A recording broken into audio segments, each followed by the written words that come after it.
for the user. Yeah, great.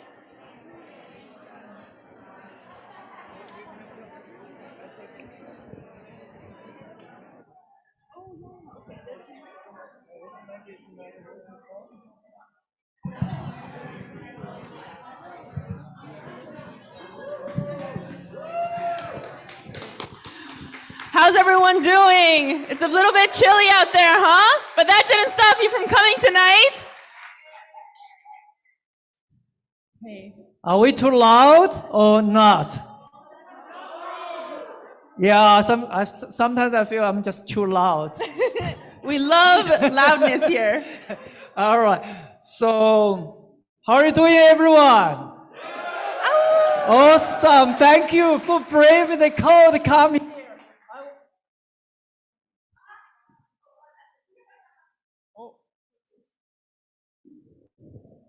Okay. Take. Hello? All right. Thank you, everyone. Let's start again. Thank you, everyone, for braving the cold to come out to this fabulous evening. I promise you will be. And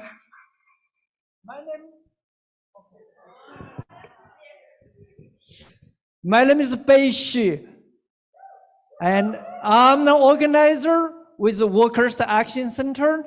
My pronouns are he and him.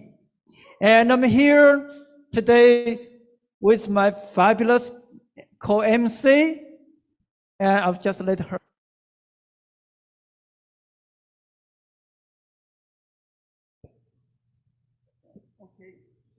Can we get this, their technician and check that to what's wrong with this one? Let's continue, yeah. My name is Sarom Rho. I'll be co-emceeing with Beixi today. I organize with the Migrant Workers Alliance for Change.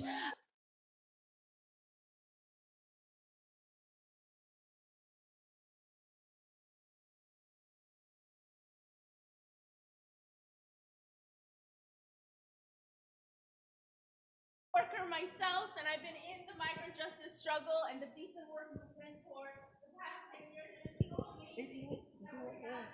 By itself. Yeah. I don't know. You turn it on, then you off by itself. Post the mic.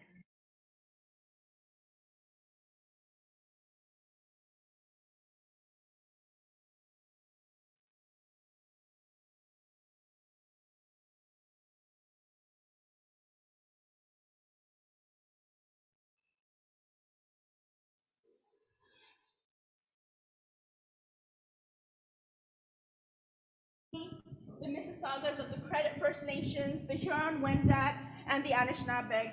This land. But this one. Thank you. Pray, let's pray. This land is held by the Dish with one Spoon Covenant, which is a binding promise to share and take care of the land together. It's also called the bowl or the kettle, and it represents what is now referred to as Southern Ontario. It is our responsibility to understand that the place that we live in has been stolen from for hundreds of years. The theft of land, as well as the theft of people and resources. And that even in this current moment, we must remember that there are Indigenous people who are bravely defending their lands and caretaking the land. And that our struggle as working class people and as people in the decent work movement is fundamentally tied to the struggle for Indigenous sovereignty and self-determination.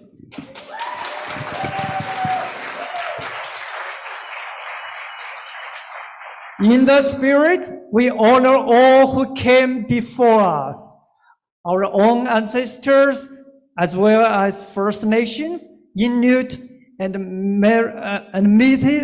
Métis caretakers, named and unnamed, recorded and unrecorded. We know none of us will be free until all of us are free.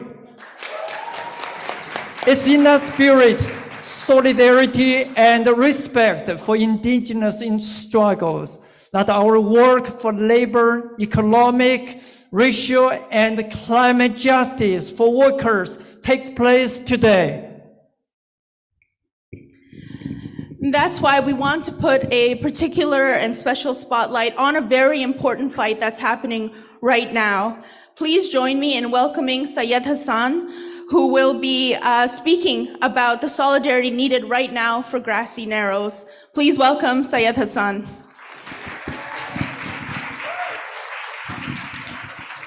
We're just going to start by watching a movie, then I'll speak right after. So please, just for 2 minutes, go ahead.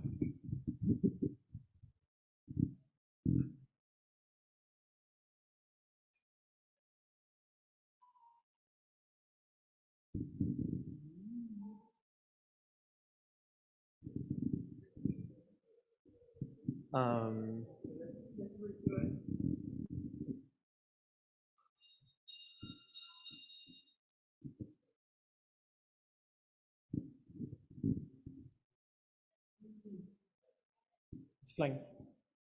No. Okay, I'll just... We are fighting against industrial logging and mining,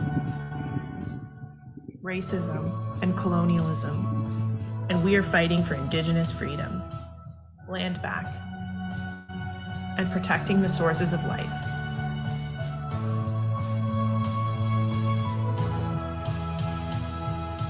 "20 years ago, we began a blockade. We kicked out the world's largest newsprint company, protected 15 million trees from being cut,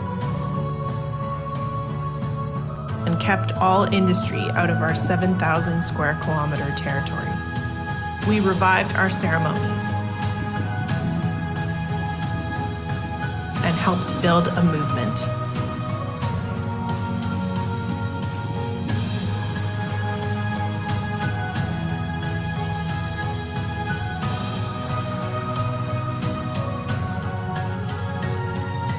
But Ontario continues to propose industrial logging and mining on our land against our will. We will never back down.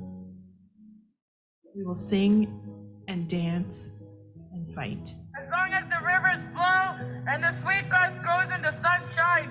On December 2nd, 2022 at 12 p.m. Eastern Time.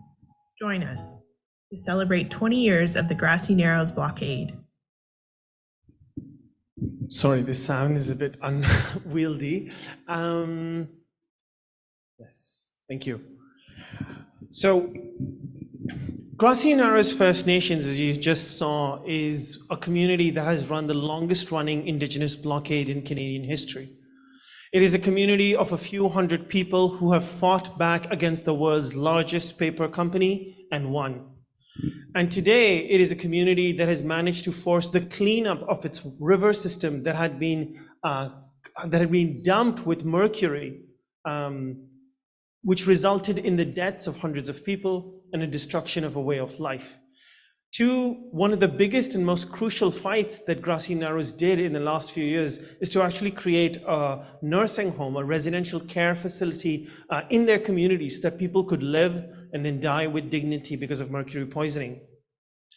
And the success of this community, I mean, imagine they have stopped the logging of 15 million trees. 7,000 square kilometers have been protected. Right now, the community is facing another threat, which is this massive 20% of its territory is under threat of logging. And if you scan the QR code on the screen, you'll be taken to a page where you can sign a petition in support of this community. I also want to tell you about one of the most inspiring things that has recently happened when Grassy Narrows has joined with Kitchener-Mekus of Inunuig and the Wapekeka and the Neskantaga nations. These four communities between them control 60,000 square kilometers. That's 100 times the city of Toronto. And they have formed a treaty, which is what we mean when we want to see Indigenous self-determination. A treaty has been formed between these four nations against Doug Ford's plan to increase mining and to increase extraction on their territories. And in this moment, in the next few months and years, Premier Ford is going to try to push forward this project, and Grassy Narrows needs your support. So please scan the QR code. If not, go to freegrassy.net and be part of the struggle. Thank you. Thank you.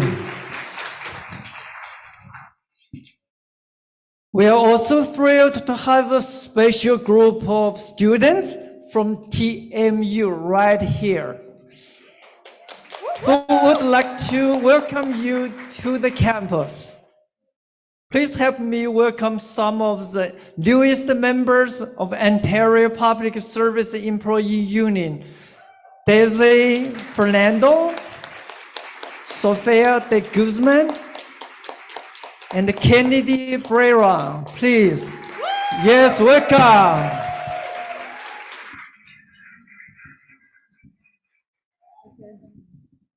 All right. Oh, sorry.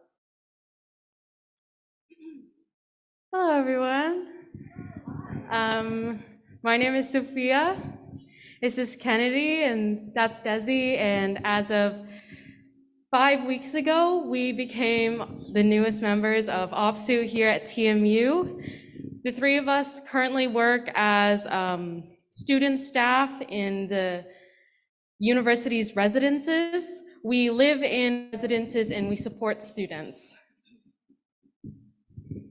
Yeah, so I want to talk about why we chose to unionize. So first off, our main role as student staff in residence is to protect student safety as well as well-being, and that is not able to be done without taking care of our own safety and well-being. So unionizing was the main way that we were able to do that. Like Sophia mentioned, we just unionized 5 weeks ago.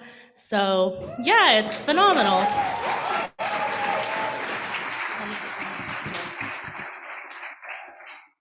Like Ken mentioned, safety was one of our top priorities in terms of conditions that we wanted to implement and push for, specifically the safety of ourselves as workers and ultimately our students, because our students are not safe if we aren't. And transparency from our management. There's been a lot of back and forth between us, so that's one thing that we're really hoping for. And in terms of safety, one of the biggest things that we want would be just training for ourselves as workers and more established protocols so we know how to protect our students, and ultimately fair wages.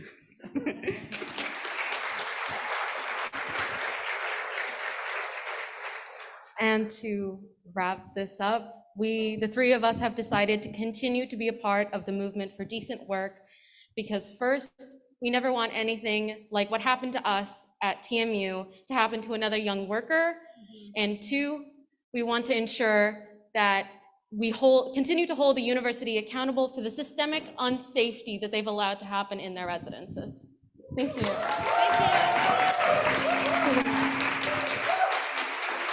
Thank you. Thank you so.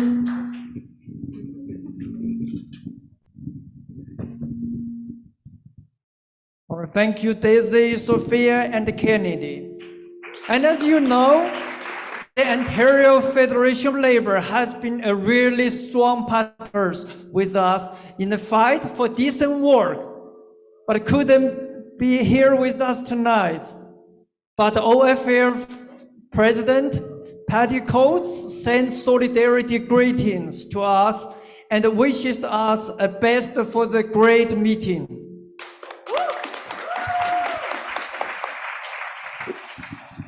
There's also been a bit of a change of plans. Unfortunately, JP Hornick is sick and isn't able to join us. They're very disappointed to be missing tonight's event, but we are also very, very pleased to have Laura Walton, who is the president of the Ontario School Board of Council of Unions, the 55,000 education workers who fought back last year and inspired a uniting working class fight that forced Premier Doug Ford and Education Minister Stephen Lecce to buckle. So give it up for Laura Walton.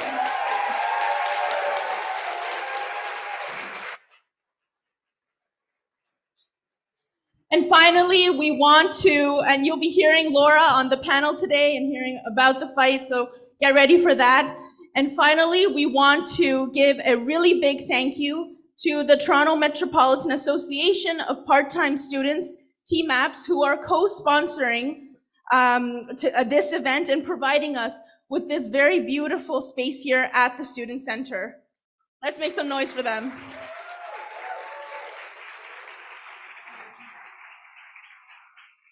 After the event tonight, we have an amazing photo booth who's seen the photo booth outside?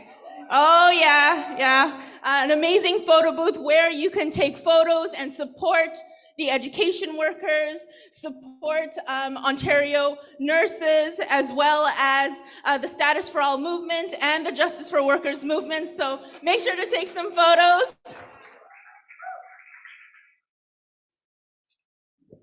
And we have lots of goodies, not only photo booths, we also have this. What's that? The coolest bandana. Yes. Everybody go out, get one. I strongly recommend that. You look very cool. Okay, that's bandana is the best headband. And we have more. We have a tote bag. Look at that. Join the movement for decent work for all. You all have a share in that. But this bag is free, but for a condition. The under condition is this one, you take a lot of material, the camping material with you, and you take it home and spread with your friends, neighbors, co-workers, and whoever you would like to. Thank you. Okay, so are you ready to get this evening started? You're gonna have to be a little louder than that. Are you ready to get this evening started? That's right. So we are thrilled to have our very own Shawna Dixon, who is an organizer at the Workers' Action Center, to start us off with a spoken word performance. Please welcome Shawna Dixon.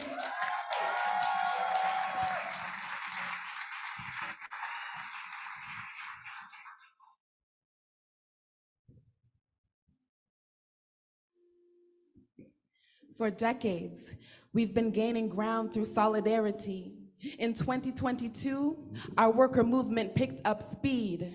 Locked down by Omicron, we still reached out to build worker power.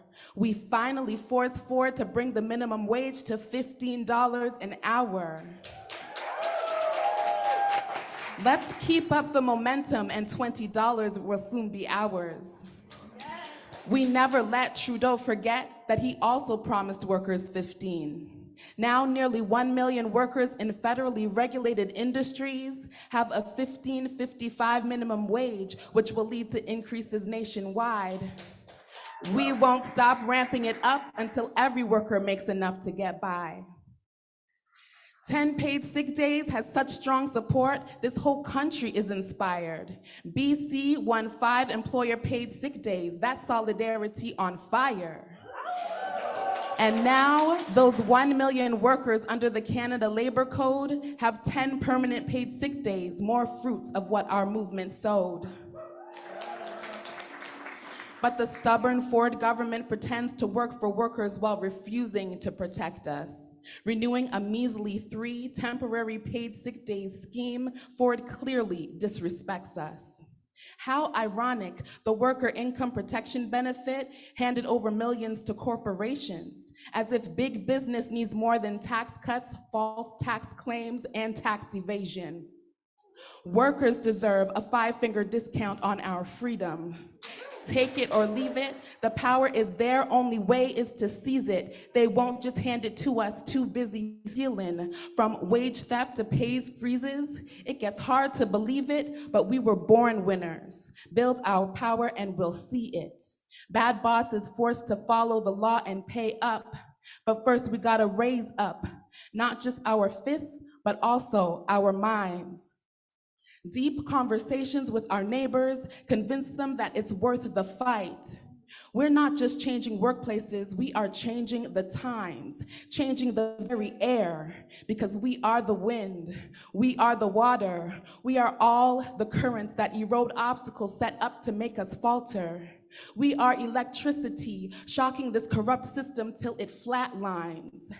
And our labor history timelines shall form the branches of worker futures, higher standards and new norms. We are multiple forces of nature combining into one powerful storm.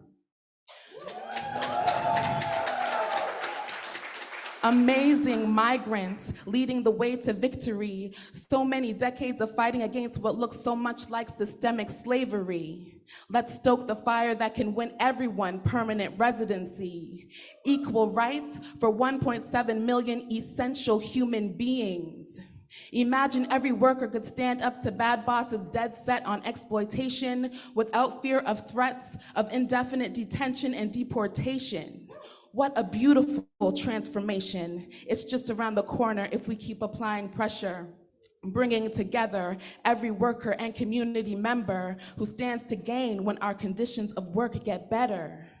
Like we did when we showed solidarity for education workers. Parents, students, teachers, and other workers painted the province purple. Not even Bill 28 could stop them. Go ahead and call our strikes illegal. We'll call for a general strike and you'll see the power of the people.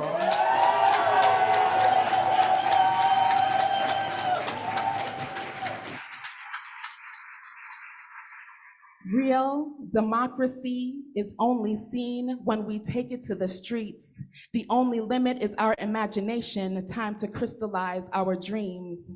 The only way to build strong movements is to lovingly seed them. Let's do the grassroots groundwork for justice and freedom.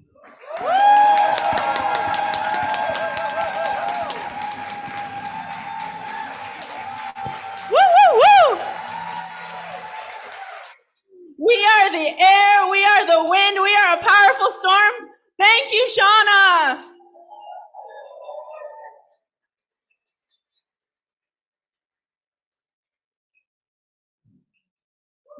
Now, it's applying that pressure, yes. Raising the bar. Now it's time to kick off our panel for tonight. We have an amazing lineup of speakers. I'm just going to invite Deena, Hussan, Pam, and Laura to the stage. And they will be speaking about the current fight for decent work, the lessons from the struggle, and what we need to think about in our organizing right now. So let me introduce Deena Ladd, who is the Executive Director of the Workers' Action Center. Make some noise. Deena Ladd.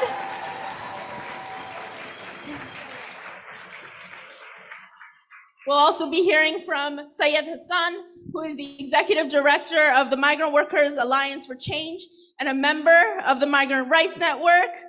Give it up.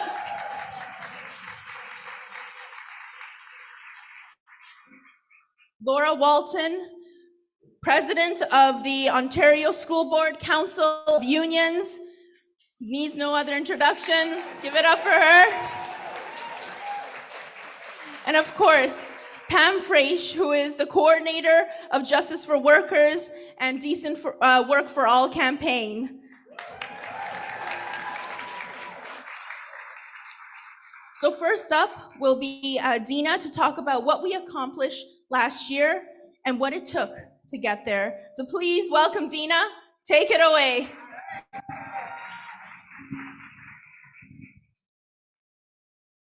Woo, after Shawna spoke, it's getting hot in here, don't you think? We're gonna have to turn the air conditioning on. That was amazing. And what's amazing is to see all of you here on a Friday night. When is the last time we ever did this?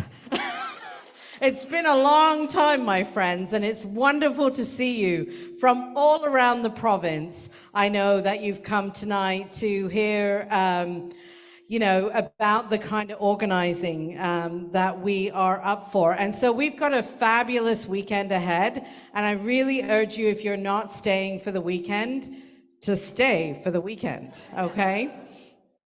Okay, so let's get going. So 2022.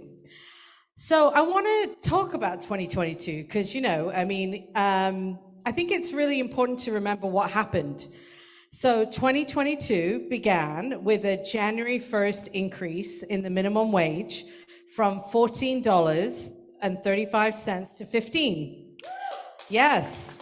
2022 began with liquor servers, so people who service in restaurants, no longer getting the sub-minimum wage of $12.55 and getting an increase of 19% to $15 an hour.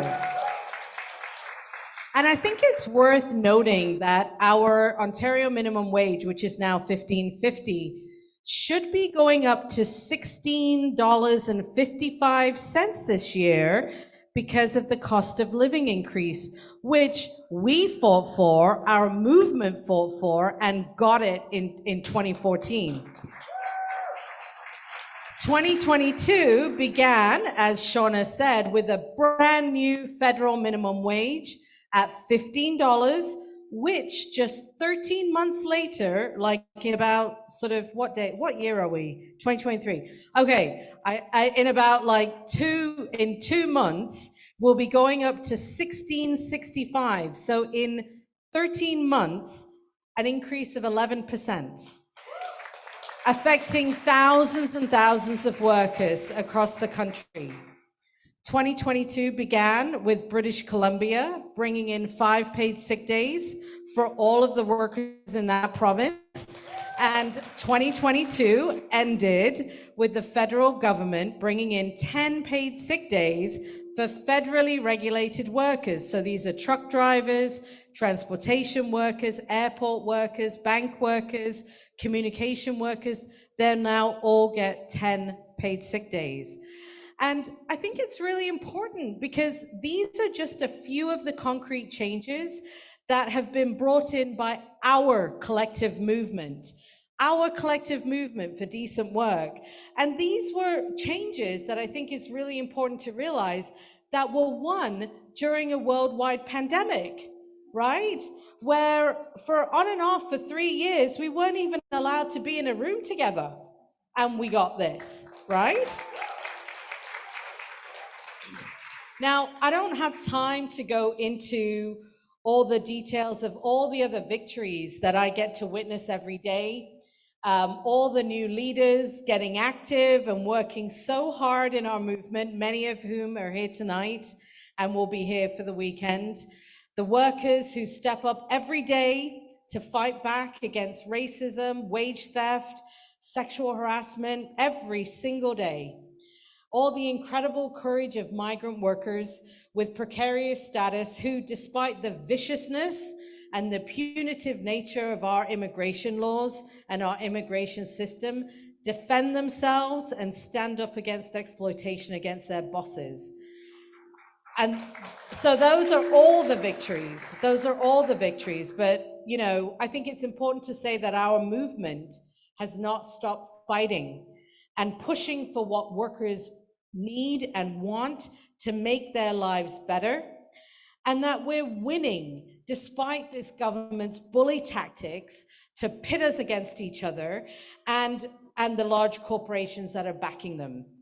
It's so important to, I think, understand that these wins have taken place against this government whose political vision is to really dismantle the protection for all workers in Ontario. And I have to say, I think sometimes it feels incredibly overwhelming, right? When we see how strategic this government is at pitting us against each other, at not ensuring full protection for gig workers, still refusing to bring in employer paid sick days. I mean, what a just a simple protection that is a human right, right? And, you know, creating these campaigns and spin messages on working for workers, supporting the blue collar worker, demonizing public sector workers and teachers, right? It's a relentless daily assault that we have against many of the people in our movement.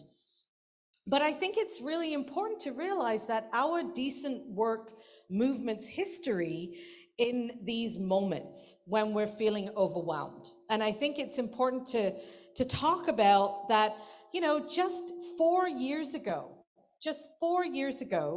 Ford fought the $15, got rid of it, didn't support it. Did that stop us from organizing? No, my goodness. It was like, excuse me, it's just going to make us work even harder. And then what we showed is that Ford, in order to win the election last year, had to bring it back, right? To build workers' support for him and to show that he was actually supporting workers. Our movement did that, right? It wasn't just something that he felt that, you know, it was a good thing to do. Our movement did that. And I think it's important to remember that when he took away the 2 paid sick days that we won, again, did that stop us from organizing? No way. We organized die-ins, we did phone actions, car caravans. We built an even stronger alliance to push. And then in 2021, we forced him to bring in 3 temporary paid days, and we even made him cry on national TV, which I have to say was a real bonus. I sometimes watch that press conference, you know, on Friday nights. No, I'm just joking. And I think it's also important to remember that in 2018, he took away equal pay for temp agency workers, some of the most vulnerable workers in our province that have 2 employers and that get treated like crap every day when they go to work. And again, did that stop us? No, we intensified our organizing. We occupied his office in 2019, exposing the deaths of workers at Fiera Foods and all the health and safety threats facing workers in food factories and warehouses and manufacturing and all the jobs that people don't want to do.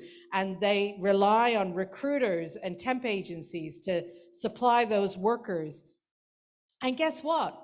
Now the government, the Ontario government, is going to be licensing temp agencies, licensing recruiter agencies, which include that they're going to have to put up like $50,000 in bonds just to even get a license.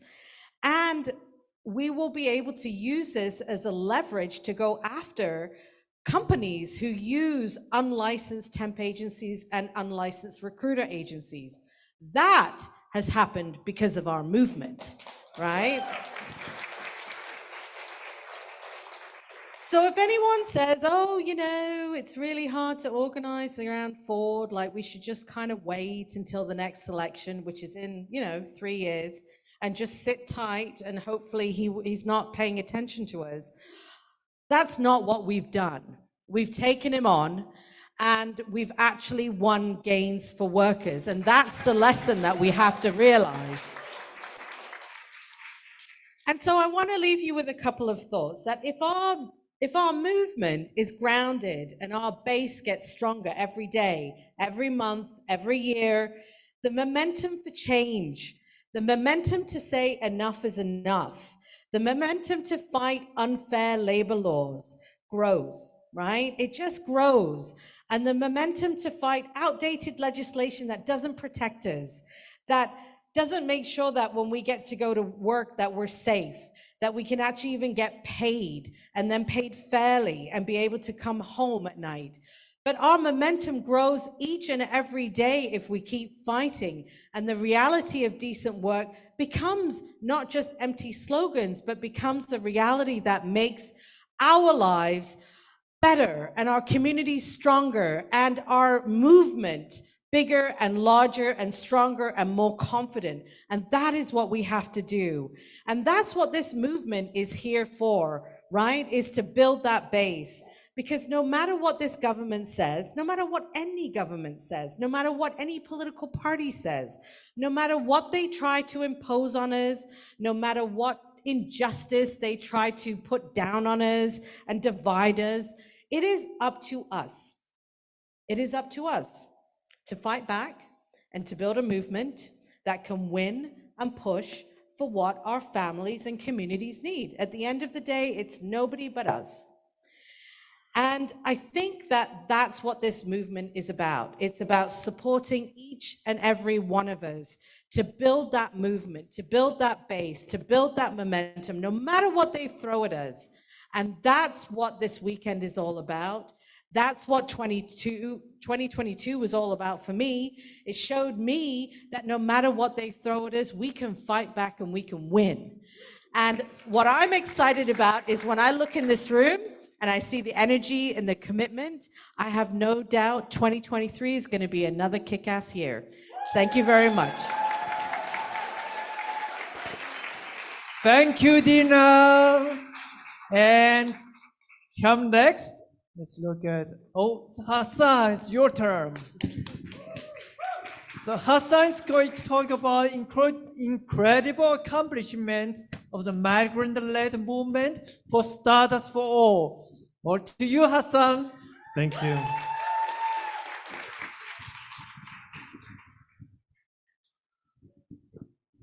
COVID-19 was a human rights catastrophe for migrants. At one time, a migrant farm worker was 5 times more likely to get COVID in Ontario than a healthcare worker. This disease ripped through warehouses where bodies were placed just as simply as machines. 1 in 3 migrant care workers that we spoke to in 2020 was laid off. As people lost their jobs, they lived in these employer-provided homes, so they became homeless. They were only allowed to work for the employer listed on their permit, so they had nowhere else. They were not allowed to work for anyone else, and they weren't able to get any income support. Migrant students were without work.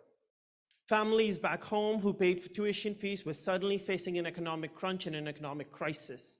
Those who had graduated couldn't find work, and without work, couldn't find permanent resident status.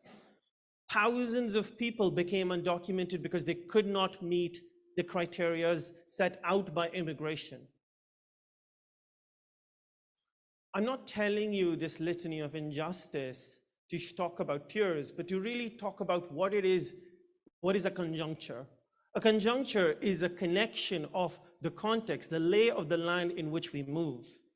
Because at the same time, at the end of 2019, we had a different political dynamic. If you remember, at the end of 2019, Prime Minister Justin Trudeau had been humbled during the federal election. He had a minority government, right? And so when COVID-19 hit, he chose to implement pro-people measures that seemed to be pro-people measures at the beginning. Many people were happy about the creation of CERB, right? Corporations in this country allowed for this massive amount of money to be given to workers because at the same time, they were receiving 30 to 40 times more in wage subsidies. There was a mood. I know many of you remember at the beginning of 2020, people were saying, anything is possible. Look, government can change at the turn of a hat. At a single moment, borders can close. Things seem possible. People said we wouldn't return to normal, right?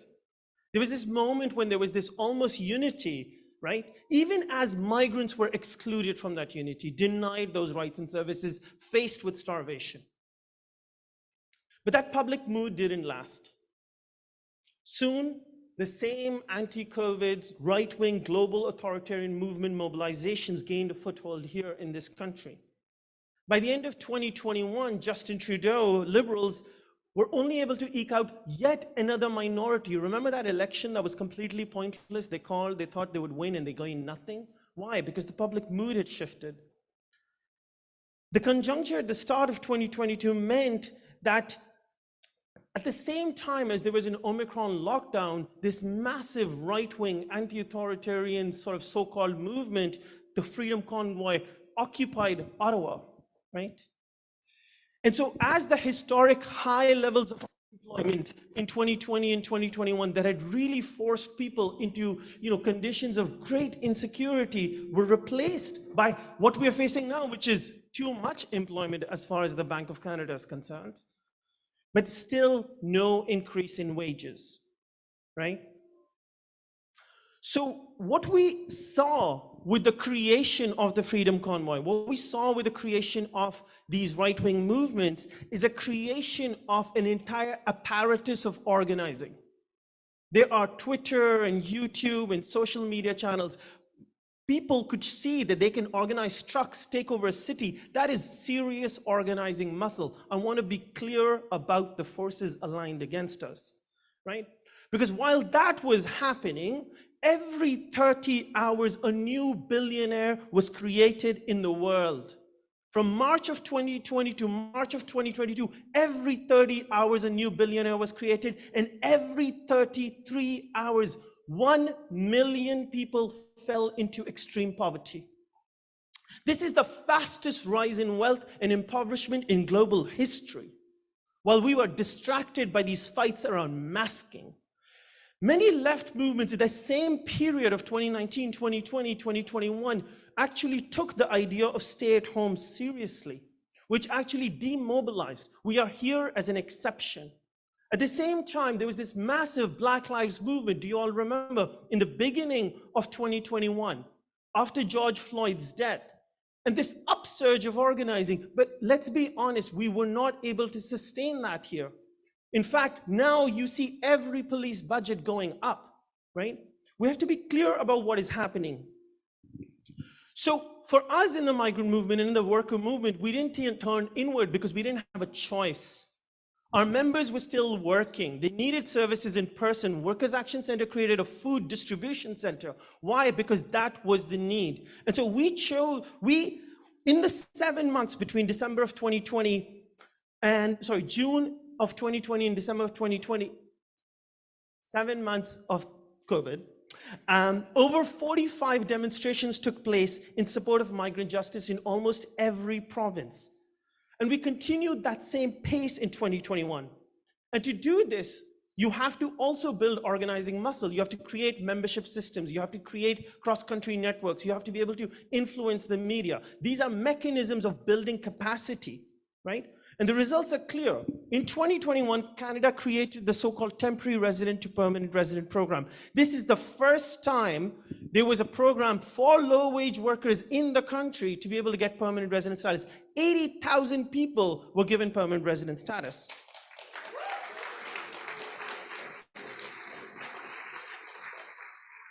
Now, it's crucial to understand that that win is not simply a result of our struggle, right? It is a result of our struggle, but it is also a result of the forces aligned against us. I want to give you another phrase: balance of forces. On one side is us, our forces, and the other side is our enemies. And we have to increase our power. But sometimes if they are weak, we can also win. It is a question of who is stronger. To win something, we need to just be stronger than our enemies. And so what we have seen, we have a number of advantages that we are entering into 2021 with because of the mobilizations that we have done. Crisis produces courage. When people are starving, they're willing to take to the streets. Undocumented people became unafraid and took to the streets over and over again, as a result of which we won this thing in 2021, right? But at the same time, the forces on the other side are more malleable. We won access to permanent residency in this country because the government had also been closed the borders, so people couldn't travel across the border, so they were more open to allow immigration in the country. 2022 also saw this war in Ukraine, right? Today, Canada has taken over 550,000 refugees from Ukraine to come here, right? And nothing has happened. No crisis has erupted. This opens up imagination to make major immigration changes. And we have a weaker Trudeau government. Post-2021, it is propped up by the NDP, right? And so it is possible to influence them in this particular moment. So what we have to have in a moment of struggle is we have to have the wind in our backs, and we have to have an enemy we can push back against. But we have to organize. This is a word you're going to hear a lot. Deena spoke about it. Everyone spoke about it. But what is organizing? What is organizing itself? Who is it that we're organizing, and to what end? For us, for example, I want to tell you a story. Recently, there's a worker came to us and was not able to get health coverage. They didn't get a health card. So we fought for them and got a health card. In another case, an international student was forced to pay hospital fees. We got them $50,000 back, right? Abu, who's sitting here, Abu right there, he was able to stop his deportation, thanks, right? Individual wins are important and necessary, but those alone are not organizing, right? Because also in 2021 and 2022, we won a stop to the deportations of nearly 100,000 former international students by changing the rules around postgraduate work permits. Imagine 100,000 deportations were stopped. At the same time, we won the ability of 500,000 people, 500,000 people, labor laws were changed. They were able to work an indefinite amount of time. We were the first organization who put that demand on the table, and we won that, right? Also, last year, we had a group of fishery workers in New Brunswick where we organized, and these workers took collective action, and they forced the boss to pay them even when they were not working, because they were not working, not getting paid, and they were starving, and they won a contract. Migrant, temporary foreign workers won a contract that pays them to not work. This is our collective action, right? This is organizing. So it's individual actions, it's collective actions, but again, that alone is not enough to be organizing. Because also in 2022, we launched a historical campaign for regularization of undocumented people. Over 500 civil society organizations have joined us. Thousands of people have marched on the streets to call for equal rights for people who are undocumented. Can you imagine if we win tomorrow, 500,000 people will be pulled out of poverty. 500,000 people will be able to get healthcare, be able to fight back against the boss, right? So individual action, collective action, mass transformative action, that too alone cannot be organizing. Because what we want to win is everything. Each and every one of you wants to live in a world with justice and dignity and freedom. We want an end to war. We want an end to the impoverishment of our people. We want it all. And we deserve it, right? We deserve it. And for that, we need to build our forces. So organizing is about building our collective capacity to win, right? To win. And that is what I am the most proud of. The fact that in 2022, we got 251 members. Because that was 251 people who committed to say we would fight. So we won 251 comrades. And we won all of you. I am here because we won you and you won me, and together we are going to make victory possible, right? Because we are over the next 2 days, you're going to learn how to do outreach, meet with MPs, take collective action. And what you're going to do is you're going to get fired up to fight. We are going to go out and recruit others. And as we join together, we have a world to win, right? We are the collective strength. We are the people. With each heartbeat in this room, with each breath that we take, we are committing to a struggle for the total transformation of our society. We want decent work, yes. We want higher wages. We want status for all, but we want it all. And we can do this because we are here and we are ready and we are not stopping. Thank you. Yes, thank you, Hussan. Thank you so much.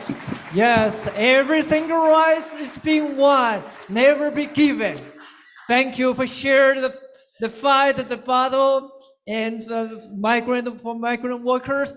And coming next is Laura, and she's going to bring us the fight launched by educational workers. And thank you, Laura. Floor is yours.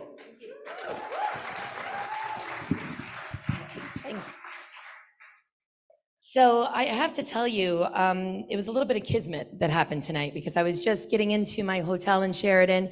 I'm part of CUPE, and CUPE Ontario has a spring school happening tonight. And we also have an OMERS campaign that's launching tomorrow. And I had just arrived there from Niagara, and I was just about to pick up my phone to contact Pam, and then the phone rang, and it's Pam. And I'm thinking, okay. And she said, listen, can you do me a favor? And I'm like, that's not a favor, that's an honor. And the fact that I have this opportunity to come and share with all of you tonight, that's an honor. That's not a favor. So thank you so much for having me here. So I want to talk about a little bit of history, first of all, and why I'm here. I'm here because I have the distinct privilege of standing on the shoulders of 55,000 of the bravest sisters, brothers, and comrades that I know, as well as thousands of others in other unions and in our communities that stood with us this fall and basically told Ford, F you.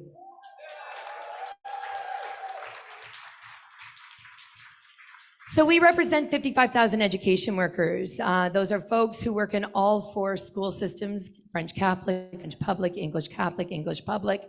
And basically, if you're not a teacher or a principal or a superintendent, you're either probably CUPE, OPSU, so OSSTF, EDVO, but you're an education worker. And these are the folks that are typically overlooked, right? When we talk about schools, people talk about teachers. As a matter of fact, it took a very long time for this government to even contemplate that there was anything else but a teacher in a school. And a lot of the reason why they finally got it is because of the work that we did. So I need to give you some history. Back in 2012, the Liberals stripped education workers' rights completely. They took our contracts, they ripped them up, they stripped away our sick leave, they froze our wages, they ripped away gratuities that had been long negotiated. It was through Bill 115, and I'll be honest, we did what we always do in labor. We did a charter challenge, we did a rally, and we did a few sternly worded letters. Then in 2014, the Liberal government again decided, you know what, we're just going to change bargaining completely for education workers, and they brought in the School Board Collective Bargaining Act. And what that did is it mandated that all education workers must bargain with the government of Ontario in order to get a collective agreement. And they hold everything monetary up at there, but then locals also have to go out and bargain another collective agreement within their own locals. They didn't just do that, but they thought, you know what, we're going to add to this. And by the way, you have to now do that under net zero. So we now had 4 years of the lowest paid education workers receiving absolutely no wage increases. Well, people didn't like the Liberals, and there was something about a gas plant or something. And we somehow ended up with Doug Ford, and every day I wonder what in the world kind of meteor hit. And Ford's, one of his very first things that he did while we were at the bargaining table is he said, yeah, the Liberals did Bill 115, but hold my dollar beer, I'm going to give you Bill 124. And Bill 124 said that you can only have 1%. And we decided, at that time, I was actually the president of the OSPCU, and I remember looking at my team and saying, like, this is ridiculous. But again, the labor movement did what we always do. There were some strongly worded letters. There was a really good rally in April, some more letters, and a charter challenge, which is still going on. But I walked away from that round of bargaining and I said to my team, okay, something's not right. If the government understands that every time we get to a bargaining table, they just have to legislate us, and all we're going to do is a sternly worded letter, what's the point of having a union? What's the point of bargaining? What's the point of all of this? There has to be something more than this. And so I walked away and I did what I always do. I found solace in some education, and I picked up books like No Shortcuts by Jane McAlevey, and I went camping with my kids and they were like, Mom, you're seriously going to read the whole entire time? And yes, I did read the whole entire time. And I realized right then and there that if we were going to do what we've always done, we were always going to get what we always got. And if we were going to make change, we had to make the change.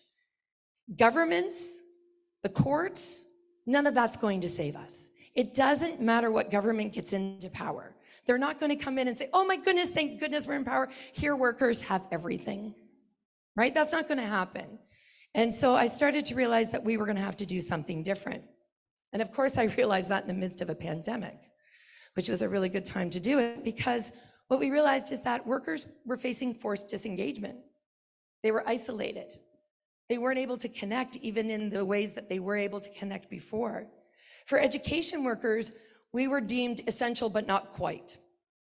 We needed to be at work in schools, We were not fortunate enough to be like some of our teaching colleagues that were able to work from home. I mean, it is very hard to be a custodian from your home. I will give them that. But we also had to fight tooth and nail for everything. We were not eligible for emergency childcare. As a matter of fact, we weren't eligible for vaccinations. And when we did fight to get vaccinations, many of the school boards gave the letters to the people who were working at home instead of our workers that were already in the schools and working every day. And I'll be honest, workers were angry. Now, as a leader, you're taught that, you're just supposed to keep people happy, right?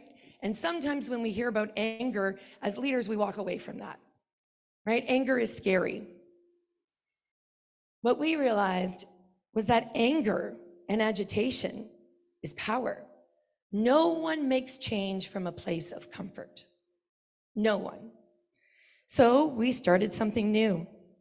And a year ago, we made the decision to center workers in the fight. And that meant that as leaders, we had to put our egos on the shelf, and we had to do a whole lot of listening, and we had to actually hear what workers needed and wanted.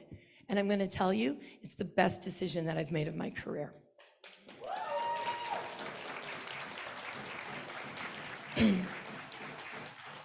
Because frankly, workers have been lulled.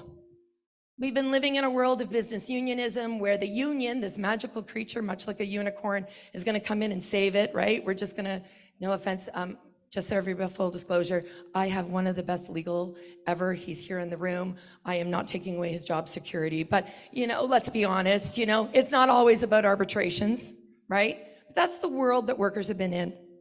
And what we did is we trained up thousands to have conversations. And it wasn't leaders who had those conversations, it was workers. And we went everywhere to find those leaders.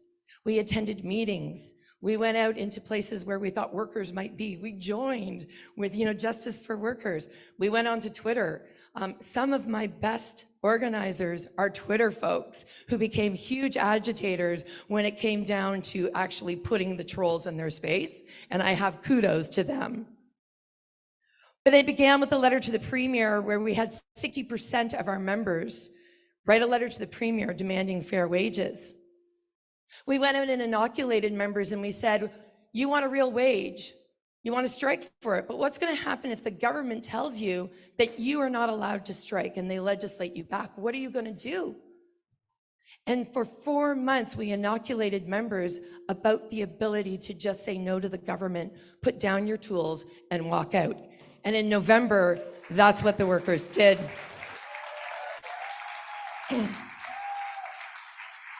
We did a get out the vote when it came to the strike vote. We held over 50,000 phone conversations with members across the province. We ended up with 45,000 members participating in the vote of our 55,000. As a matter of fact, there were more workers who participated in our vote than any Conservative MPP got in when they're riding. So when we say who has the majority in Ontario, it's us. It is not the Conservatives. And on a Sunday, Alex and I and our team were called in and the government said to me, if you do not take away your right to strike, we're going to legislate you. And I remember walking out and under my voice, I said, underestimate us. That'll be fun. And on Thursday, I got myself kicked out of Queen's Park because Stephen Lecce wouldn't look at me while he stripped away my rights as a worker. Because they put in a bill in which Doug Ford himself could not even be in the legislature the day that he did it, that took away our rights, our charter rights, our human rights, our ability to go to any courts, and they thought that was going to work. Meanwhile, we had a team painting the province purple, we had workers talking to everybody, and we shut it down. We defeated that bill within 48 hours. And then within a month, we got a $1 flat rate, which is the highest wage increase education workers have received in over a decade, including from the Liberals who liked us at a point. It is our first freely negotiated collective agreement without legislation. but we found our voice. And that voice is worth more than any collective agreement will ever get us. And we are not losing that voice. We are ready and we are building, because if we did that in 6 months, imagine what we can do in 4 years. Thank you. Thank you, Laura. Yes, that's organizing, organize, and make the victory happen. All right, here you go. Pan. Thank you. Okay, Pan is going to share. Who's going to talk about Pan's Province Purple campaign and why building a solidarity is so important. Thank you, Pan. That's yours. Thank you, Beixi.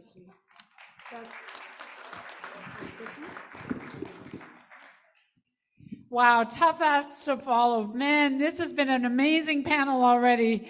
I just wanted to talk a little bit about the question of solidarity and why it really, really matters, but also to pick up on a theme from all the panelists. There's nothing automatic. We might feel solidarity in our hearts, but unless we actually organize that solidarity and make that solidarity visible, it's just a sentiment in our hearts. And the people on the front lines fighting don't feel it, don't see it. And that's why solidarity has to be an active, organizing exercise. So I wanted to talk a little bit about Paint the Province Purple, but I want to reverse course a bit to talk about the 2022 election, because something extraordinary happened in 2022, and that is Doug Ford got reelected. He got reelected with 18% of the eligible vote. That is a shame. And that tells us that Doug Ford has no majority anywhere in this province other than at Queen's Park. And we need to remember that. And the thing that we have to think about when we think about elections is that what contributed to that low voter turnout? Is it really that people don't care, or is it something else? And I want to pose the question, do we think it's apathy, or do we think it's red hot anger? Because I'll just say for myself, when we were out in the Justice for Worker movement campaigning and it's such an interesting thing, because I tell you, when you go out and talk about a $20 minimum wage and paid sick days and equal pay, people love you. They want to sign your petition. It's an incredible thing. But when we got closer and closer and closer to the election, and we were saying, vote for decent work champions, I'll tell you something, I have never received so much anger in my life. People said, don't even talk to me about elections. I voted for that guy last time. And I am so angry. I'm so disappointed. I'm disgusted. The system is rigged. It is racist. The system doesn't work. Don't even talk to me about the election. There's nothing you can say that will change my mind. And even when people had excellent MPPs in those ridings, what I heard back from people was, and what damn difference does it make? What damn difference does it make?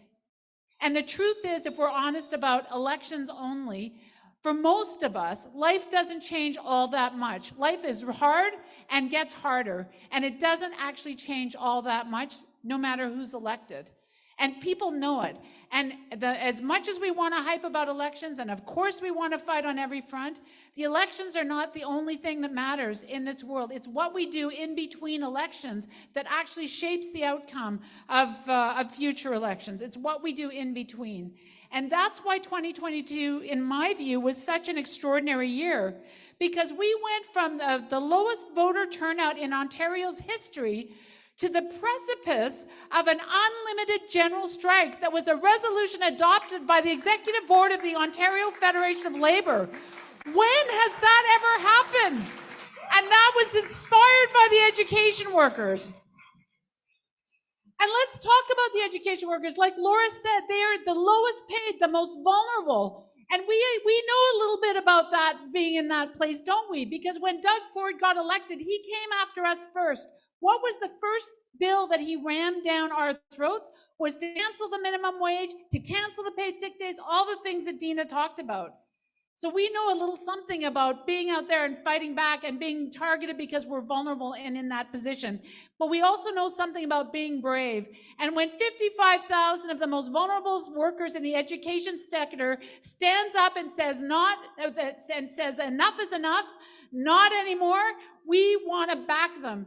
Because let me tell you something, it's not, can I just also say there's almost 70 different unions that comprise the Ontario School Board Council of Unions. So it's not like it's one union with 55,000 members and so forth. It's almost 70 different locals that all have to be organized, and like Laura described, it's an extraordinary thing. And imagine if Doug Ford was able to get away with defeating education workers that are actually unionized, what would it mean for our decent work movement? It would embolden every boss in every workplace around this province. And we knew we could not allow that to happen.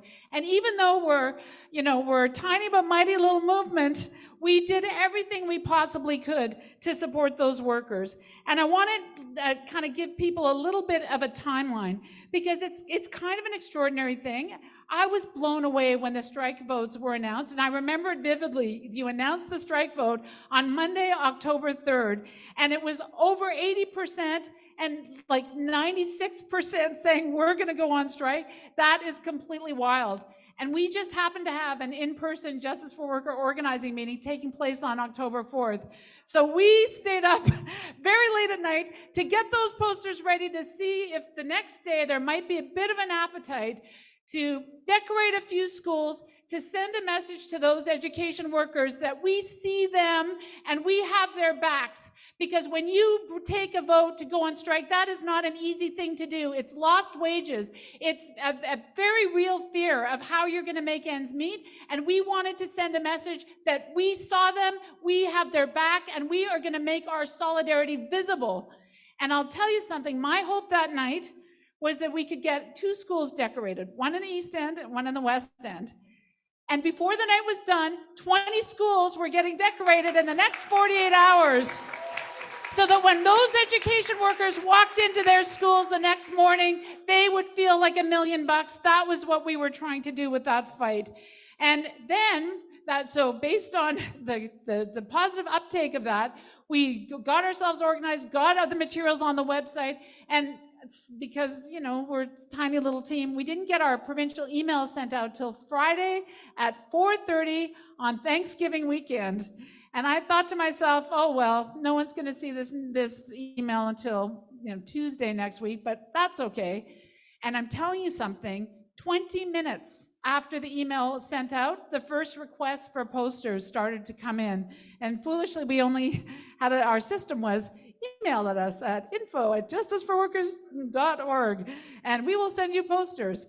And so anyway, so just to say, within 20 minutes, the orders started flooding in across the province. It was absolutely extraordinary.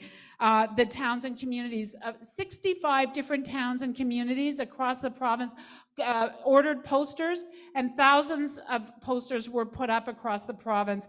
I honestly didn't even know the geography of Ontario well enough, but I certainly was amazed when, Petrolia and Alfred and all sorts of places in between where people ordered posters. Absolutely incredible.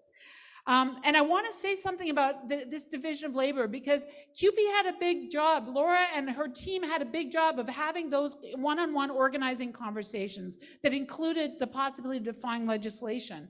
And that's a really important thing to do. It's hard to then organize the rest of the working class movement in the province. And we sometimes need to think about having a division of labor.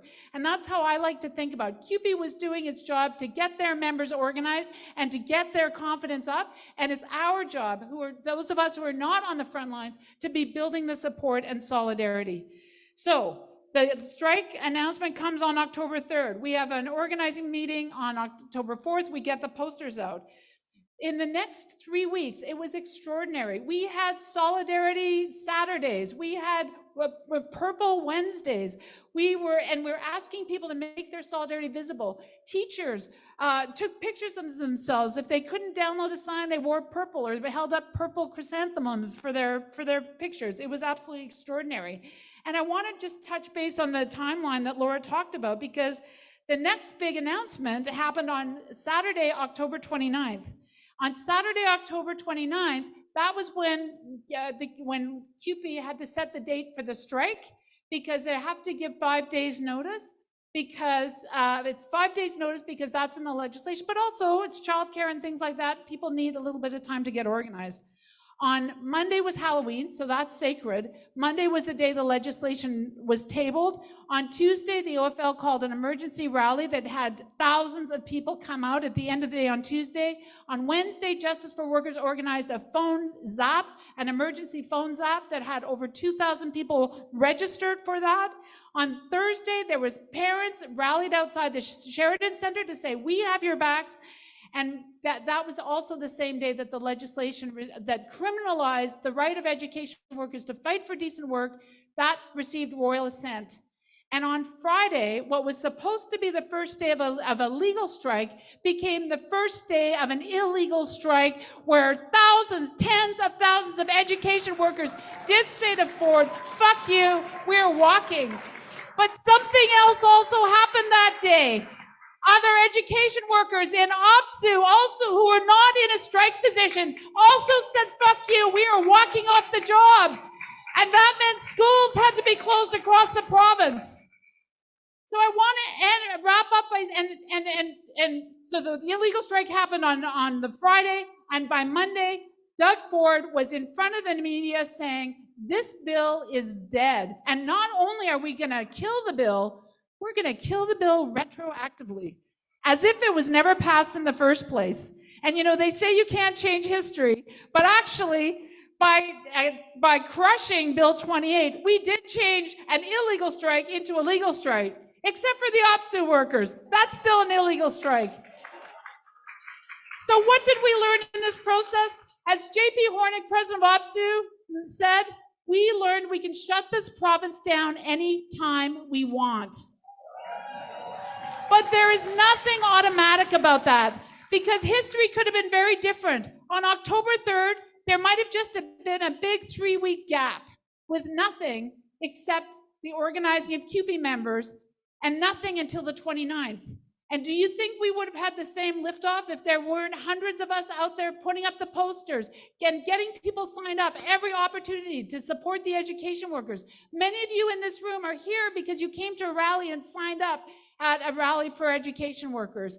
So that's the thing. We can't just show up. We have to actually organize the sentiment. That's why at the back of the room, there's sign-up sheets to support nurses and healthcare workers, because it's not just the education workers, it's nurses that are up to bat next. It's also other healthcare workers. And we have to build that solidarity, because we have to fundamentally understand that their struggle really is our struggle. That if we let any group of workers fight alone, we are laying the foundations for our own demise. And I'll conclude with this. You know, a lot of people often think you have to wait till the next election to get rid of a bad bill. But I think for many of us in this room, we might have seen for the first time in our lives what it means to have a unified, multiracial, working class movement standing up and feeling its power. And when that happened, a bill was killed in 48 hours. In 48 hours, we don't have to wait to the next election to get rid of a bad law. And you know what else? We don't have to wait to the next election to get rid of Doug Ford. As our sisters and brothers and comrades in Quebec showed us, it's also possible to create a crisis so deep and make a province ungovernable that we don't have to wait to the next election. But there's nothing automatic. If we don't get it organized, if we don't get everybody's names and contacts, if we didn't and organize, and if we don't strategize and come together like this, it's all going to be a puff of air. So are you committed to organizing the sentiment? We know the sentiment is there. There's no doubt about it. But are we going to pull everybody into activity in every community? Are we committed to that? I don't hear you. Okay, thank you, everybody. Let's get it done this weekend. You all rock. All right, thank you, Pat. That's awesome. That's awesome.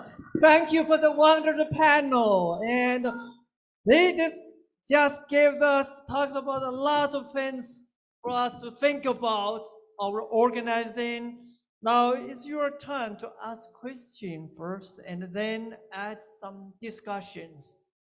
Sarom, can I?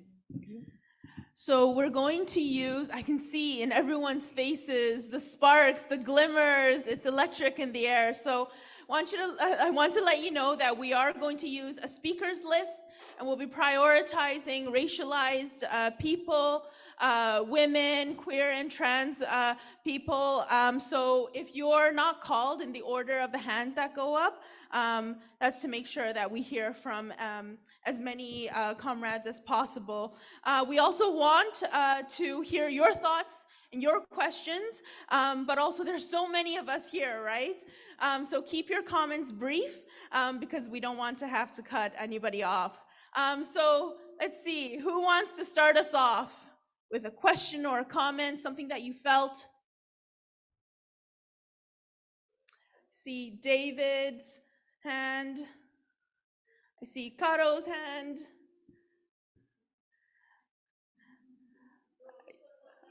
I see Abdul's hand, Sarah, Vero, hard to miss. Got you, Sarah, don't worry. I see Michelle's hand. Christina, sorry. It's hard to see with the name. My vision isn't so good. Okay, so I think that's, how many is that? 6, so 2 more hands. Anybody from the MWAC crew? Who's hand? Jess, raise that hand high. Okay, Jess, and one more person. Oh, you're so shy. We have the whole weekend to talk more. One more hand, and then let's get started to hear from our amazing list of people. Yeah? Okay, let's just begin. Oh, James. Okay, great. So we have the mics that are moving around. Yes. So let's start with who was maybe Sarah, Abdul, and Jess. It's right there.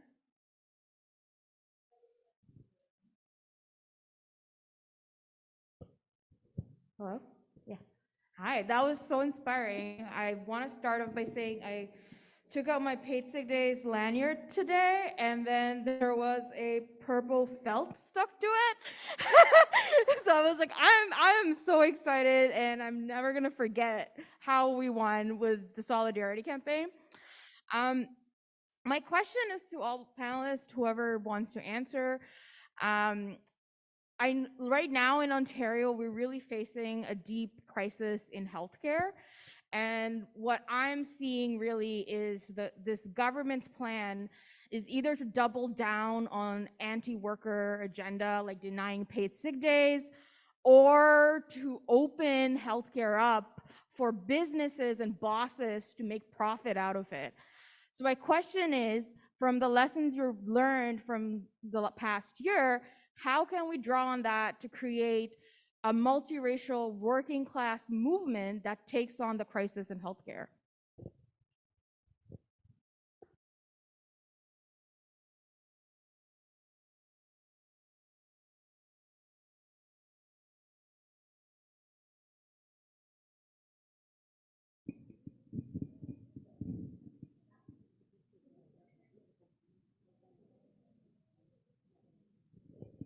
Yes, my name is Abdul. I'm from a Somali community leadership, and I would like to inform you that over 400 Somali young workers, hard-working guys, are ordered to be deported from Canada. So they asked me to ask you their support, unconditional support. Over 400 Somali young, hard-working guys are ordered to be deported. So we need your support. Thank you very much.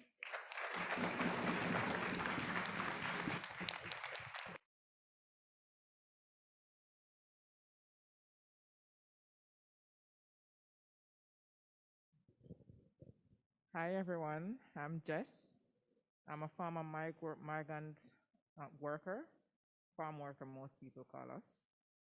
but I'm more concerned about my health and asking for your support because I said I'm a former farm worker, and we don't get health care because that was removed from my table. I was forced to leave my farm because the working condition was not right for human. So as I said, I'm a strong supporter of the Migrants Alliance for Change. I'm a member, and I'm here asking for your guys' support for Migrants Alliance for Change. As I said, the fight doesn't stop here. We're fighting for each and every one of us. You may be not here in the room with us, but we are fighting for our family. So as I said, there are very hard fighting working class people, and we only do what's best. So I'm asking for your support because we're doing what is right, because we're a human being, and we need to treat as human being. Thank you.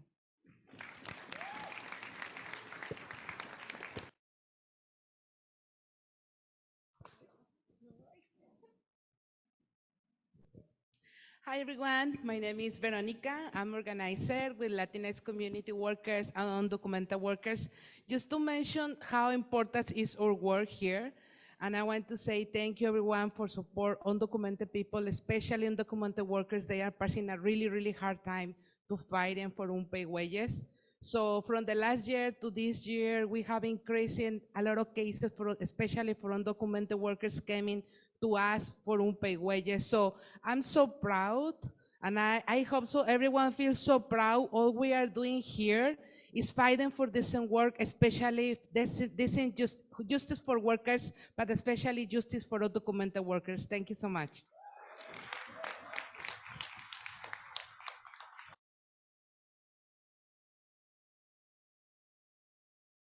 Should I stand or am I good sitting? I'll stand. Cool. So I'm an educational assistant with the Simcoe County District School Board, proud member of OPSU 330. And I just wanted to kind of open up a discussion, anybody in this room, how we can hold our leaders accountable, because something that bothered me in the fall, I've spoken to Laura about this, I talked to you on the phone, Pam, about it. When leaders get up on stage and perform what I like to call, or anybody would call it, performative solidarity, and then after the photo opportunity is over, they do fuck all. You know, like where were they when we walked out illegally in November, you know? Where were the teachers' unions? Where were all the other unions, you know? How do we hold these leaders to account for not showing full unconditional support when they said that they would? Great question. We have David. Maybe you can put up your hand. We'll get a mic to you,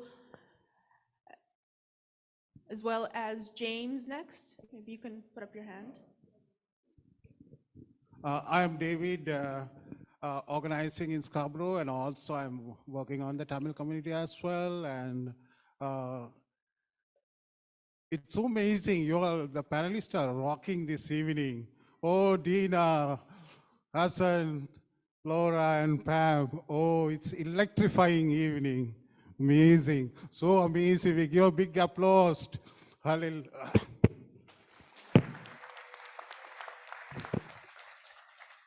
I think everyone in this hall made this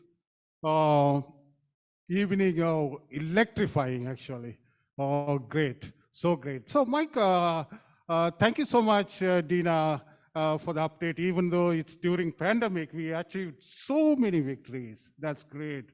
And one point I noted that these temp agents are bonded, and unlicensed agents are you who have no place in this land. Oh, it's great.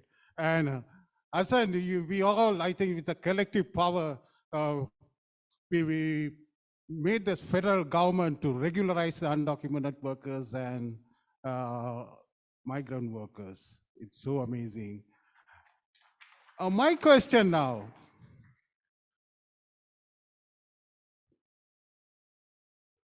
With regard to paid sick days, I think Sarah also raised that question.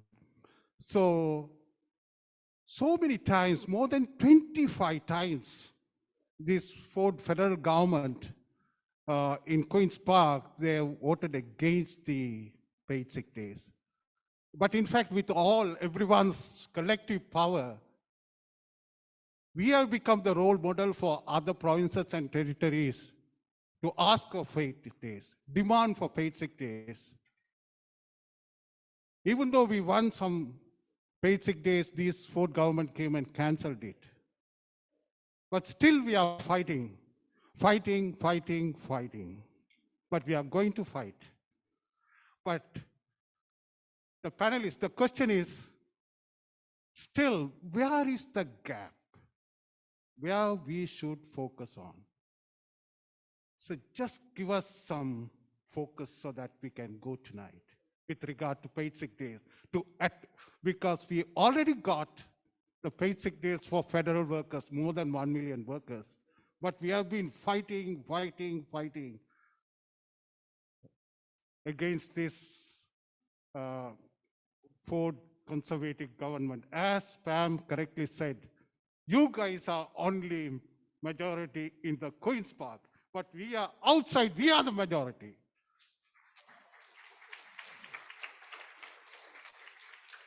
So tell us where is the gap so that we can focus on. The next question. Thank you, Hussan, for this wonderful achievement with the collective power. So now, we went to Ottawa, recently we went to Hamilton, and we are doing all these phone taps, making calls, every time making 200, 300, 400 calls to Prime Minister and the ministers and our MPs. Where is the gap? Now we asked status for all, but we understand only 500,000. So with regard to all our collective activities and campaign and organizing, where is the gap we should focus on? Tell us that tonight. And anyway, I am going with a wonderfully made bandana, the headband tonight. Oh, thank you.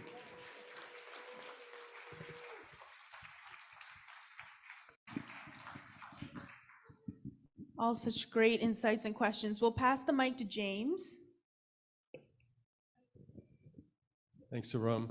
And thanks everybody for the amazing contributions tonight. My name is James. I work for the Ontario Federation of Labor.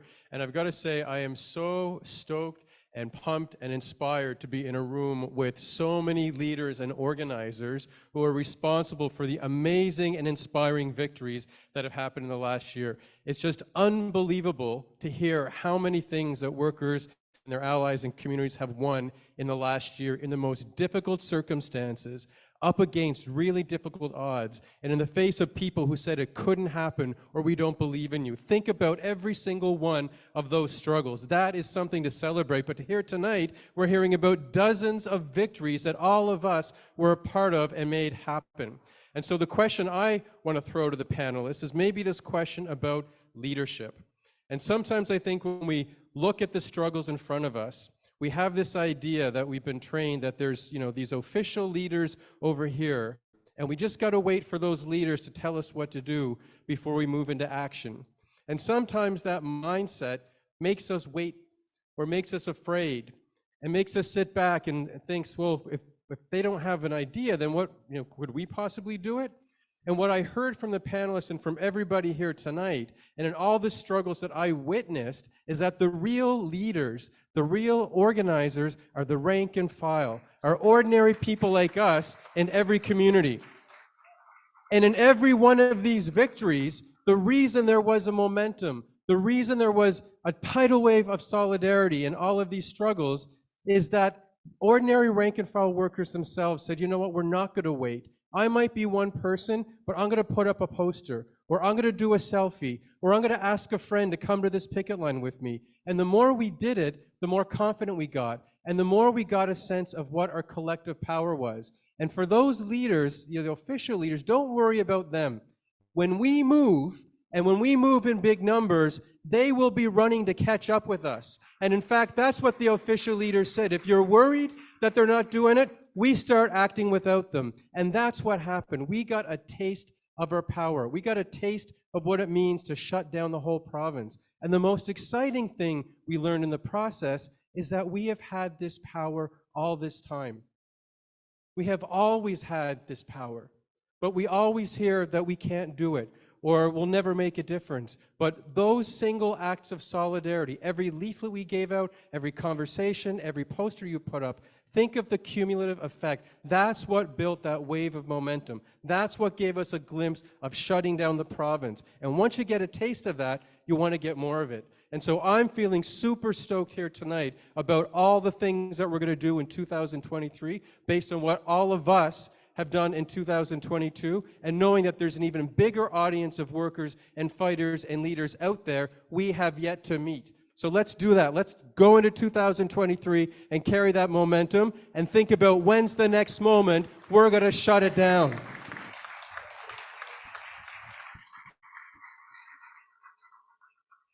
Before we hand it back to our speakers to give their closing remarks and address some of these amazing questions that have come up, I think, Caro, you had put your hand up, so we'll pass the mic to you.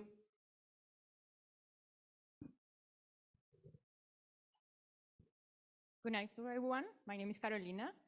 I wanted to talk about two moments that for me show me how powerful is the community. The first one was when we, and I say we because I was lucky to be there, help people during COVID-19, workers who weren't able to get vaccine. And Workers Action Center and different communities, healthcare workers, just built from nothing, from zero, 2 clinics and gave more than, I think it was 2,000 vaccines for people without a status or workers in precarious working places. So I was very proud of that.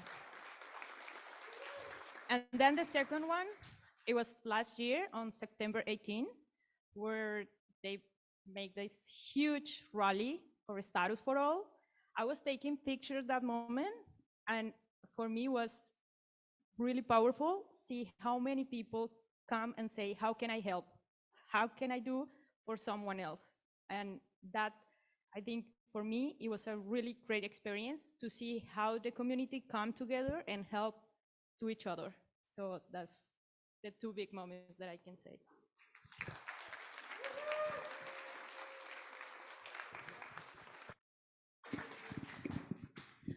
Okay, so now we're going to have closing remarks. But before we hand it over to our speakers, I just want to let you know that today's session is just the beginning.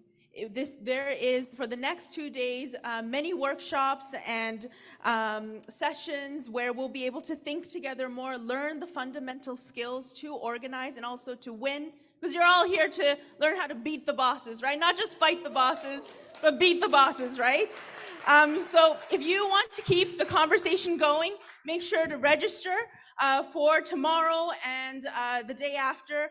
And we also want to invite you to load up on campaign material so you can take home this tote bag that Beixi showed us earlier. And especially the posters for Ontario nurses and healthcare workers who are fighting for public healthcare and decent work for all of us. So now, closing comments, over to you, Deena.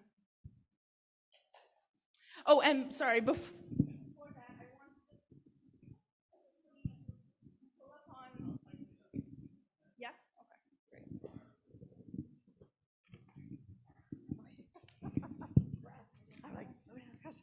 Okay. Okay, so just a few light questions, right, for Friday night. I'm normally in bed by now. My God, you're asking me to answer these bloody questions. Anyways, just joking. Not really. Okay, so I got to stand because I'm too short.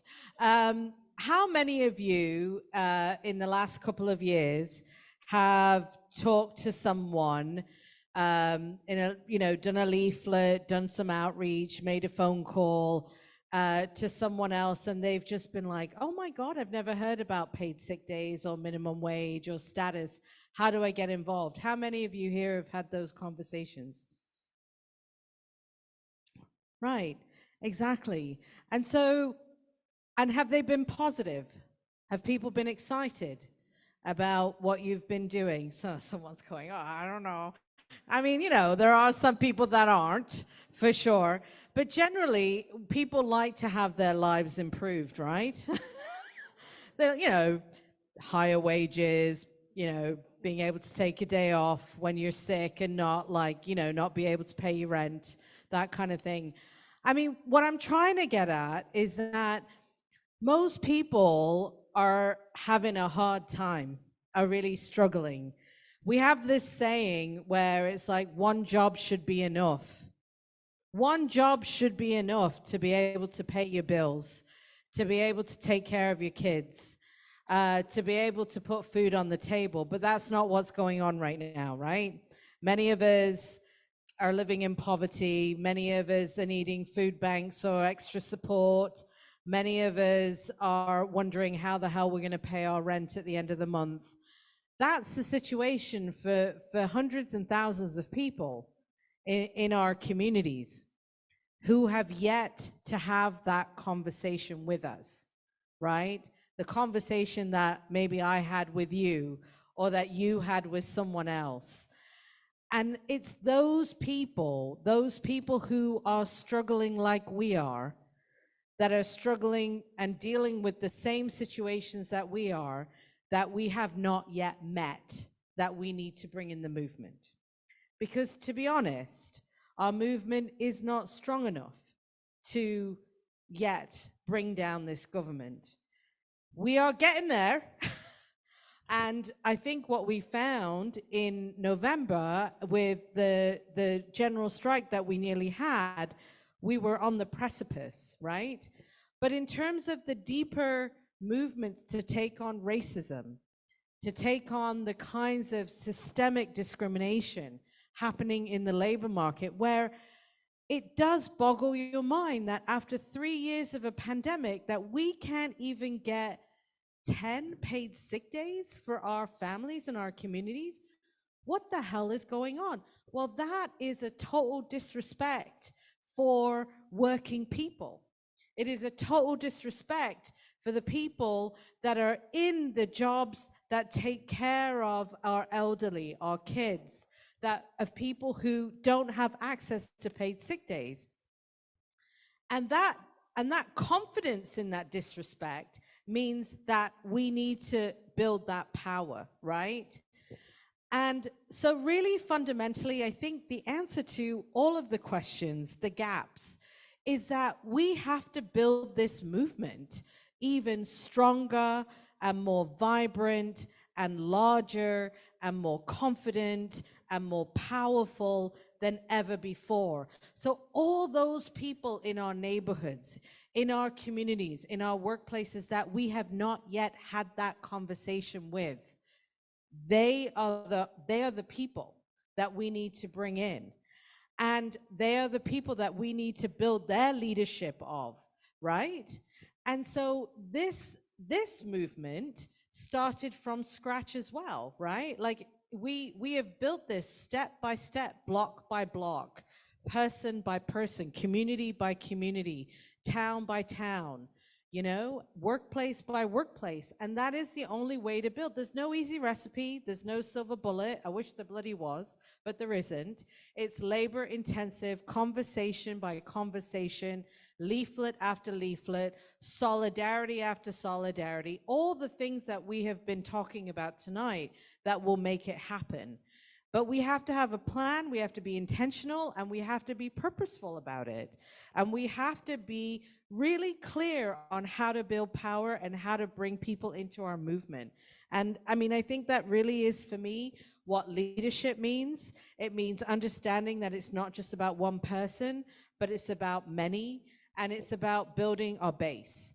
And I hope that you know, all of us go away from this weekend thinking through 20, 50, 100 more people that we're going to bring into this movement so that when we have this conference, this meeting next year, we're going to absolutely need, you know, the convention center or something like that. Okay. All right. So a really horrible place, actually, but so something more inspiring than that. Thank you.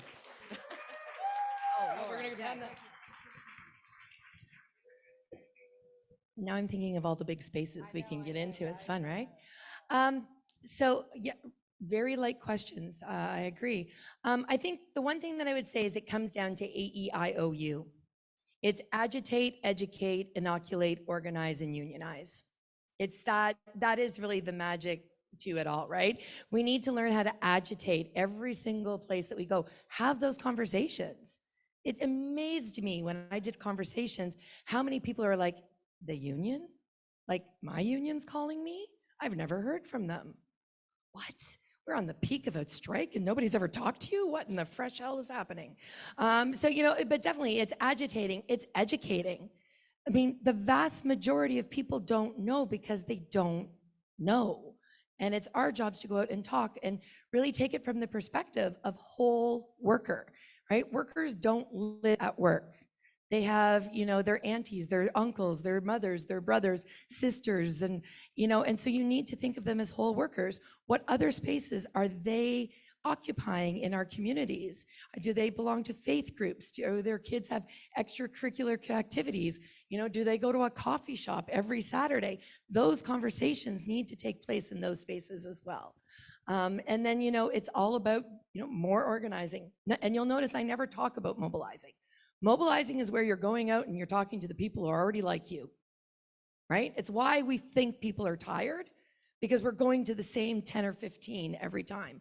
I encourage you to go past that 10 or 15 people and really start to organize big, big amounts. I will tell you that this fall for me was a moment. And people will always say to me, well, you know, that's over. And I'm like, oh, no, we're just going to keep on going, because I believe that we had a moment, and what we need to build is a movement, a collection of moments that build upon one another to really change the future for all of us and for all of those to come. And I just want to talk about leadership just quickly. I believe that a general strike will not be led by leaders. I believe a general strike will be directed by workers. And workers will hold leaders accountable. The people that you saw on that stage were there because their workers were like, where the hell are you? Right? Like, don't ever negate the fact that it was workers calling their leaders saying, this is really important. I need you to do this. Never underestimate that worker voice. And again, like that general strike, I agree with James. A general strike's going to happen. 2023 is the year of the worker. I believe that in the bottom of my heart and in every fiber. But if anyone here thinks that it's going to be led by a bunch of leaders, it's not. It will be directed by workers who force leaders to do what we should be doing all the way along.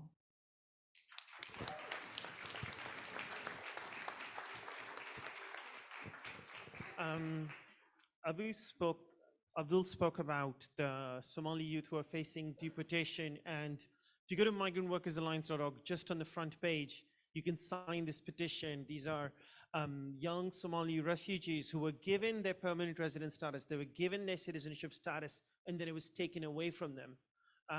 Exactly, shame. In fact, you know, a young personal support worker just this week in Ottawa was picked up outside of her house and has been detained. So people are actively being attacked. These are racialized, you know, Black, Muslim refugees who are facing this injustice. Their status has been taken. So please go to our website, migrantworkersalliance.org, and sign your petition. And when you do, we're going to invite you to future actions. Now, I'm not even going to attempt to answer all of the questions. I think I want to say a couple of things in passing. The first thing I want to say to you is that over there at the door are some of my comrades holding these flyers. We are organizing a massive demonstration on March 19th to mark the International Day for the Elimination of Racism and to call for regularization and status for all.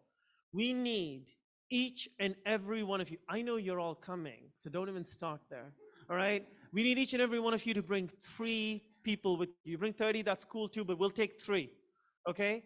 We put 3,000 people in the street on the day Caro spoke about in September. We need to get bigger, right? We need to get bigger. And this is a question about the gap. We are trying to win equal rights for 500,000 racialized people who are undocumented, who, as far as the government is concerned, are considered illegals. These are people who've been illegalized. This is not a small change. This would be the most historic transformation of immigration policy. It would be the largest immigration undocumented people reform in history, in any country. That is our start. So, you know, it is going to take thousands of us. So that is the gap. We need you, we need your sister, your brother, your father, everyone and their mother to be on the street. So can you do that? I don't want you to leave with 1 flyer, right? I don't want you to leave with 2. I want you to take as many as the people you are committing to bring, okay? And then the other thing I want to say to you is what we are saying is something very simple. That is, when we fight and we are united, we win, right?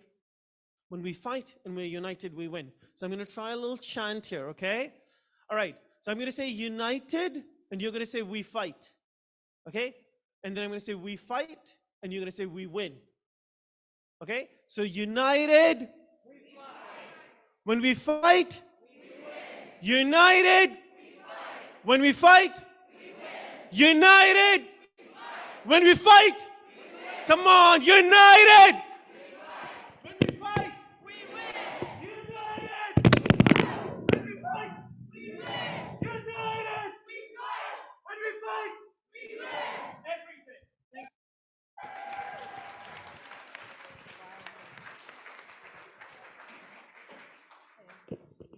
Thanks, everyone.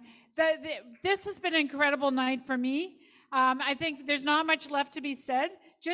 But I will quote an organizer from the U.S. Fight for 15 movement that once joined us and made this very astute observation. It's that when we organize effectively, the leaders follow. And we need to remember that. But nothing is automatic, as everybody has said. And the truth is, we are too small. We are too small. But that's why on the table, and on every table, is a sign-up sheet. And if you are not on our mailing list, if you are not directly connected with the campaign, we need you to fill it out. Give us your email and phone number so that we can get organized. Because we can go to rallies that are big and feel fantastic. But the truth is, we walk away from that and we don't know you. We don't know how to reach you again. We don't know each other. And so we have to organize that sentiment. And it's why we had the sign-up sheets for education workers, and at the back of the campaign materials there are sign-up sheets to support nurses and healthcare workers, because they're the next ones on the front line that are going up against this government. And the nurses at present don't even have the legal right to strike. And the thing is, we know that the right to strike is something that we all possess, as long as we have the confidence to use it. But that's the thing. We don't always have the confidence to use our power. And we get that confidence when we organize and when we feel the power behind us. But as I say, there's nothing automatic. So there's lots of posters out there to support the Status for All campaign. There's supposed to support the nurses and healthcare workers. Please take a tote bag and load up, because it's a great activity you can do in your neighborhood. Call a neighbor. Come out and put up a few posters with me. Come to the demo. Come to the picket lines. So that's some food for thought for how we get our movement bigger. The truth is, a lot of us are coming from out of the GTA, and we feel kind of small in our cities and towns. And that's actually okay, because one of the things I often reflect on is, water boils, molecule by molecule. And water boils when little molecules start vibrating. And when more and more little baby molecules start vibrating, that's when the water boils. So think of ourselves as little molecules everywhere, where we're vibrating and agitating and educating and organizing. And you got to be small before you're big. And that's the thing. There's no skipping steps. We would love to be able to snap our fingers and press the general strike button and be there tomorrow. But honestly, I'd be a bit scared right now if tonight we declared the general strike, because there's no general strike just because you call it. We got to organize it. And as Laura said, it's a fundamentally democratic movement, because it means we all are going to take a very big, brave step, and we're going to say no to the bosses. It's a huge political step to take. And we want to grow into that. We want to grow people's confidence. We want to build people's power. And it starts in our workplaces. It starts in our communities. It starts by all those conversations. We have also petitions at the back. One of the fantastic ways of having those conversations is inviting people to sign a petition to ask for paid sick days and a $20 minimum wage. And it's amazing what you learn in those processes, because it's not just about us educating others, it's actually educating ourselves about what's happening. And it's why we're doing this whole weekend workshop tonight, because the topics that you see on the program are all very real things that we had to figure out ourselves. Does raising the minimum wage or anybody's wage cause inflation? That was a question we had. We had to go figure that out. It's like, does it? And it turns out it doesn't. It does not. But, we had to figure that stuff out. So that's why we're here this weekend. Thanks to all of you for coming out. Get your tote bag, load up, and let's get to it. Thanks, everyone. Thank you all so much. We also want to give Laura a token of appreciation for being here.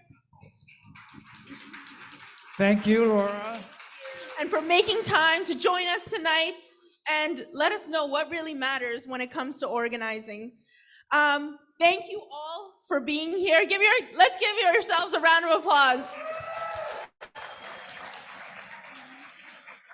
Again, if this is the only event that you're able to make this weekend, there are materials, but we hope that you'll join tomorrow and Sunday. Tomorrow, migrant and undocumented members of the Migrant Workers Alliance are going to shake up these walls for Status for All. It's something you don't want to miss. There are going to be amazing sessions, discussions, and workshops to fight to win. And so we hope that we can continue these discussions. And there's also t-shirts and bandanas and other Justice for Workers swag at a sliding scale. So make sure to get those. For those joining us tomorrow, see you at 9 a.m. and see you soon. Should we do the United We Fight? All right. Yeah. Okay, we'll see you tomorrow. We'll come back, right? And tomorrow we have a workshop, discussion session, and also Sunday as well. I'll see you tomorrow, 9 o'clock, and good night.